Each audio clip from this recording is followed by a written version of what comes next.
Au biocentre d'Intradel, ce sont les déchets verts qui sont traités. Ces déchets sont issus des Reciparcs, des communes avoisinantes, des entrepreneurs de parcs et jardins, mais aussi des collectes en porte-à-porte dans les communes où elles sont organisées. Avec une capacité de traitement d'environ 40 000 tonnes, ce centre de compostage traite les déchets verts suivant une procédure bien particulière. Mais quelles sont donc les différentes étapes de ce compostage ? Les déchets verts arrivent sur site essentiellement par camion ou par remorque, des remorques individuelles. Tous les déchets sont pesés à l'entrée et c'est donc la première étape de la traçabilité de la matière. Avant d'envoyer la matière dans les machines, un premier contrôle est effectué afin de retirer les déchets intrus non désirés. Malheureusement, on y trouve encore trop souvent dans les déchets verts des matières plastiques, comme ce pot, cette bouteille, des chiffons, même des rouleaux de peinture et encore bien d'autres surprises. Il est donc bien important d'y être attentif afin d'éviter les risques et les défaillances techniques. Arrivés dans les machines, les déchets verts sont d'abord broyés afin de réduire le volume et homogénéiser la matière. Ensuite, vient l'étape du criblage. Ce processus, grâce à un crible à étoile, va permettre de trier la matière en 4 fractions. 1. Les déchets indésirables qui ont échappé au premier contrôle, mais qui seront valorisés et recyclés. 2. La fraction grossière, qui se compose des déchets de plus de 8 cm, qui repartira au broyage. 3. La fraction moyenne qui fera partie de la biomasse. Cette fraction est récupérée grâce à un trommel, qui est une sorte de gros tamis rotatif qui va laisser passer au travers de sa grille les déchets de moins de 3 cm et ainsi récupérer cette fraction moyenne entre 3 et 8 cm. Et enfin 4. La fraction fine de moins de 3 cm qui deviendra le compost. À la sortie des machines, il reste donc les particules fines et la biomasse. Les particules fines sont traitées par compostage en partie sur le site. L'intérêt est de produire un amendement qui est soit valorisé en agriculture sur les champs, soit vendu auprès des particuliers et des petites entreprises de parcs et jardins.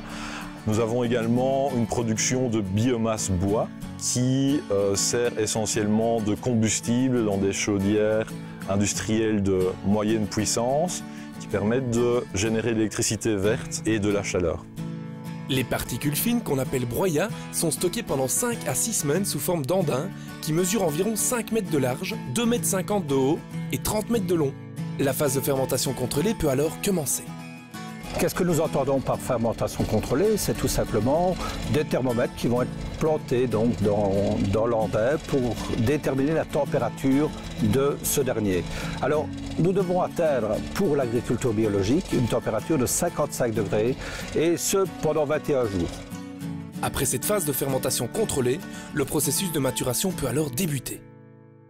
Lors de la maturation, on va donc déplacer les andins pour former un autre tas qu'on va laisser au moins pendant 4 à 5 semaines en fonction des saisons. On va observer que la température qui était lors de la fermentation à un peu plus de 55 degrés va chuter doucement pour atteindre les 30-40 degrés, voire température ambiante si on le laisse suffisamment longtemps. Donc nous sommes ici dans une phase relativement importante. On est presque à la fin du cycle de transformation de ces déchets verts. Ensuite, la matière est à nouveau criblée dans un trommel rotatif afin de proposer 2 variétés de produits. Le mulch de BRF, granulométrie de 15 à 30 mm, il va servir pour recouvrir les sols, pour empêcher que cette humidité du sol ne s'évapore, mais il va être aussi nourricier pour ce sol. Le compost, granulométrie de 0 à 15 mm. Le compost va être étendu sur les terrains pour les amender. Le compost, c'est un peu de l'engrais naturel. Il va lutter contre l'érosion, il va nourrir les plantes de manière tout à fait naturelle. Sur le site du biocentre, et grâce à sa plateforme bétonnée, les eaux de pluie et le jus de fermentation des déchets verts, appelé lixivia, sont récupérés. Ces eaux et jus collectés par ce réseau interne sont évacués vers notre bassin de lagune via un système de pompe. Chaque semaine, près de 100 mètres cubes d'eau sont évacués vers une station d'épuration. Ces eaux sont également utilisées pour, par exemple, arroser les andins. En conclusion, le biocentre traite environ 40 000 tonnes de déchets verts par an pour produire de la biomasse, qui est valorisée énergétiquement dans des chaudières industrielles, du BRF pour recouvrir et nourrir les sols, et un compost de qualité pour l'amendement des terres. Et maintenant, direction le jardin ressources pour notre séquence « Jardinons sans déchets ».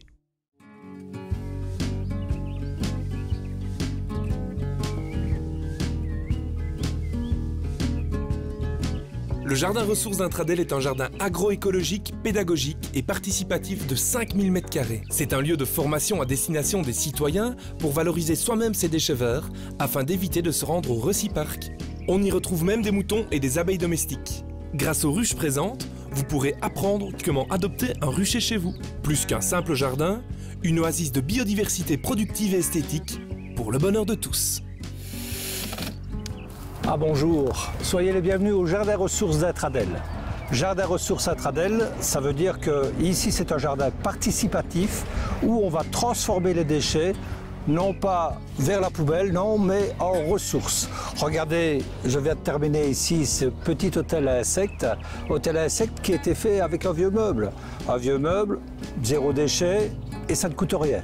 Il suffit simplement de l'agencer, quelques bûches par-ci, une petite brique par-là, quelques trous forés, quelques vis, un petit toit, et vous avez ce qu'il vous faut pour accueillir comme ça les insectes dans votre jardin. Je vous ai parlé d'hôtel à insectes tout à l'heure, d'hôtel à insectes fait maison avec le meuble de récupération, mais pourquoi pas, si vous êtes un peu moins doué de vos mains, d'acheter un hôtel à insectes tout fait. Alors hôtel à insectes tout fait, on trouve pratiquement tout et n'importe quoi sur le marché.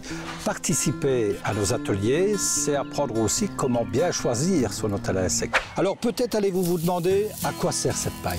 Alors cette paille, c'est vrai que lorsqu'on a planté ces cucurbitacées, il faisait encore 4 à 5 degrés. Il y a quelques semaines de cela.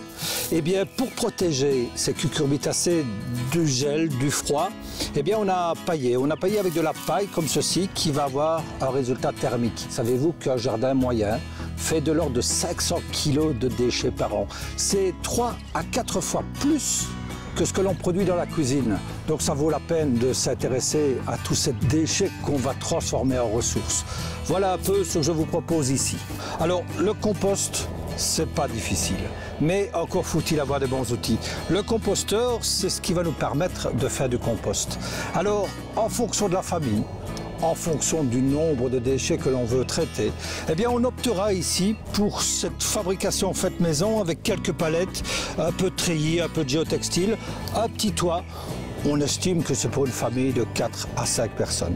Alors, on a quitté les composteurs faits maison. Je vais vous présenter ici une compostière, une vermicompostière que l'on peut utiliser en appartement. Une vermicompostière faite maison, mais surtout, elle va suffire pour 1, voire 2 personnes dans le ménage. Voilà, qui dit jardin ressources dit forcément un endroit où on peut donner des cours.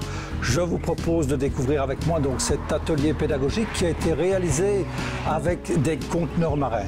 Conteneurs marins non pas nouveaux mais de récupération. Nous sommes ici sur la partie supérieure qui nous permet de voir tout le jardin. En bas seront agencés des espaces plus pédagogiques. On entend par là donc il y aura un espace où on va pouvoir ranger les outils, un autre où on va pouvoir donner des leçons et le petit atelier dont je vous parlais tout à l'heure pour faire les hôtels à insectes sera prévu en bas.